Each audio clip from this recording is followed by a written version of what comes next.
15th July இன்றைய நாளுக்கான வேதவசனம். தேவ ஞானம்.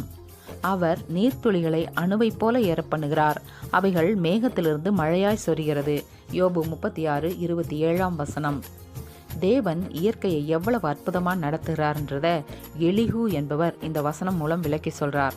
தேவன் கடல், ஆறு, ஏரி போன்றவற்றிலிருந்து நீரை ஆவியாக மேலே எழச் செய்கிறார். அந்த ஆவி மேகங்களாக மாறி பின்பு மழையாக பூமியில பொழியுது. ரொம்ப வருஷங்களுக்கு முன்னாடியே இந்த இயற்கையான நிகழ்வை வேதாகமம் குறிப்பிடுது. இது தேவன் படைத்த உலகம். ஒரு மழை துளின்றது எப்போது, எங்கு, எவ்வளவு பெய்ய வேண்டும் என்றத மனுஷன் தீர்மானிக்க முடியாது. ஆனா தேவன் எல்லாவற்றையும் துல்லியமாக நடத்துகிறார்.